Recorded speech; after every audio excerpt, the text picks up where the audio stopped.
प्यारे बच्चों, सुप्रभात। कैसे हैं आप सब? आशा करती हूँ कि आप सब घर पर सुरक्षित होंगे। प्यारे बच्चों, हिंदी की ऑनलाइन कक्षा में आप सबका अभिनंदन है। प्यारे बच्चों, आज हम हिंदी व्याकरण का पाठ नंबर 4 करेंगे, मीन्स 4। पाठ का नाम है मात्राएं। क्या नाम है पाठ का? मात्राएं। ठीक है। स्वर जब व्यंजन के साथ मिलाकर लिखे जाते हैं तो उनका रूप बदल जाता है। मीन्स क्या कह रहे हैं कि स्वर जो होते हैं ना, जब व्यंजन के साथ मिलाकर लिखे जाते हैं तो उनका रूप जो है बदल जाता है। कैसे? स्वर के बदले हुए इस रूप को मात्रा कहते हैं। ठीक है, मतलब स्वर का जो बदला हुआ रूप है उसको आप क्या बोलेंगे? मात्रा। ठीक है। स्वर की मात्राएं। फर्स्ट अ की बेटा कोई भी मात्रा नहीं होती। आ का क्या होता है? आ का डंडा। ई की, ये छोटी ई की मात्रा जो हमेशा ये वर्ण से पहले आती है। ये क्या है? ई मीन्स जो वर्ण के बाद में आती है। उ, ये क्या है? छोटा उ। और ये क्या है? बड़े उ की मात्रा। री, ये कोई भी वर्ण होता है उसके री की मात्रा उसके पैर में लगती है। ए की मात्रा। ए, दो मात्राएं आ जाती हैं। ओ की डंडे के ऊपर एक मात्रा है। औ, इसके डंडे के ऊपर दो मात्रा है। मीन्स बेटा, आप स्वर जो पढ़ते हैं उसमें क्या होता है? अ, आ, ई, ये जो आपको ये दिख रहे हैं ये सभी क्या हैं? स्वर हैं। लेकिन हम व्यंजन के साथ जब लिखते हैं तो इसको हम इसकी मात्रा का प्रयोग करते हैं। प्रॉपर हम स्वर का प्रयोग नहीं करते। ठीक है। हम स्वर का ऐसे तो ना लिखेंगे क ई, ऐसे नहीं लिखते। हम तो क्या लिखते हैं? क पे अगर ई है तो हमने क्या बनाते हैं? कि। तो उसकी मात्रा का यूज़ होता है, उसकी मात्रा का प्रयोग होता है। ठीक है। जैसे अब देखो ये दे रखा है आ, तो आ की मात्रा क्या होती है? आ उसका डंडा। तो इससे क्या बना? बाग। ई की अब ये मात्रा है तो इससे क्या बना? किला। अब ये इसकी ये वाली मात्रा है तो इससे क्या बन गया? नीला। जैसे भी ये दे रखा है उ, मुख। ओके। जैसे ये बड़ा ऊ है, सूरज। री से क्या बना? कृष्ण। अब ये री की मात्रा है ना नीचे वाली, तो क के पैर में लगी हुई है ना ये, तो क्या बना? कृष्ण। ए की मात्रा ये है, केला। ए से बैल। और ये क्या बना? घोड़ा।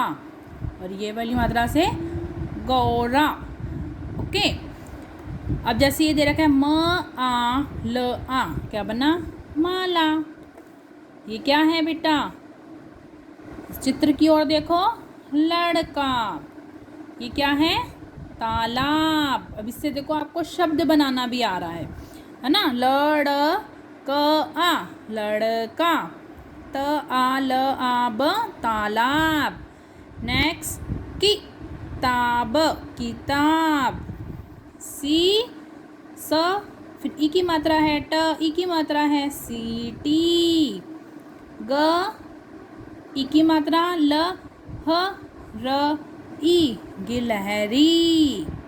ओके।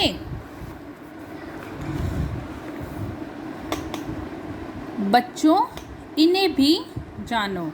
मीन्स स्वर अ सहित व्यंजन। अब देखो, आप कोई भी आप व्यंजन आप पढ़ते हो तो उसमें क्या आता है? देखो क, ख, ग, किसकी साउंड आ रही है? अ की साउंड आ रही है, साथ में आ रही है ना अ की साउंड। ठीक है। तो मीन्स उसने कहा है कि स्वर जो है वो अ सहित व्यंजन और स्वर अ रहित व्यंजन। अब इसमें देखो ये क के नीचे हलंत है ना, ये देखो ये जो नीचे लगा हुआ है इसका मीन्स क्या होता है, ये हलंत है बेटा। अब ये जो जहाँ पे आ जाएगा ना ऐसे, देखो अब ख के साथ ये हलंत लगे हुए हैं, ये ग के साथ भी हलंत है, तो मीन्स ये क्या है, स्वर इसमें नहीं है। और अगर ऐसे प्रॉपर लिखा हुआ है क ख, तो इसमें ये क्या है, स्वर के साथ है। ओके। अनुस्वार के लिए ये देखो ऊपर बिंदी दिख रही है ना आपको, का प्रयोग होता है। जैसे बंदर मीन्स, अब देखो बन आधे न की साउंड आ रही है ना, तो आप आधा न भी लगा सकते हो और इसकी बजाय जो है वो क्या लगा सकते हैं, हम ऊपर बिंदी लगा सकते हैं। क्या बना, बंदर। ठीक है। अब नेक्स्ट है चंद्र बिंदु के लिए इस चांद जो ये ऊपर ये बना हुआ है ऐसे और फिर ऊपर बिंदी का प्रयोग किया जाता है। जैसे ऊंट, ऊंट। ओके। विसर्ग की मात्रा, जैसे ये 2 डॉट दे रखी हैं आपको, इसको क्या बोलते हैं बेटा, ये 2 डॉट को विसर्ग बोला जाता है। ठीक है, होती है। जैसे प्रातः, प्रातः, तह है की साउंड आ रही है ना पीछे, जैसे प्रातः। ठीक है। अब र में ऊ तथा बड़े ऊ की मात्रा बीच में लगती है। र में ऊ तथा बड़े ऊ की मात्रा बीच में लगती है। कैसे, जैसे अब र आपने लिखा प्लस आपने छोटा ऊ लिखा, तो देखो ये र है ना, अब र के नीचे थोड़ा ना लगाएंगे, र के क्या लगी हुई है, ये ऐसे बीच में, र के बीच में लगी हुई है। ओके। जैसे इससे क्या बना, रुपया, है ना, रुपया। जैसे आप इसको रुपया नहीं बोलते, ठीक है, वही है। जैसे रुको। ओके। नेक्स्ट, अब जैसे दे रखा है र प्लस उ इज इक्वल रू। अब देखो जो बड़ा ऊ है उसमें आपने क्या करना है, देखो ऐसे लगाना है, और जो छोटा ऊ था उसमें आपने सिंपल ऐसे कर दिया। देखो दोनों में डिफरेंस है। ऊ जो छोटा ऊ है उसमें आपने यूँ करना है और जो बड़ा ऊ है उसमें आपने ऐसे मात्रा लगानी है। जैसे इसमें दे रखा है रूप, तो हम इसको प्रोनाउंस कैसे करते हैं, थोड़ा लॉन्ग में करते हैं। ठीक है, बड़ा प्रोनाउंस करते हैं रूप। जैसे अब रुमाल। Okay, understood.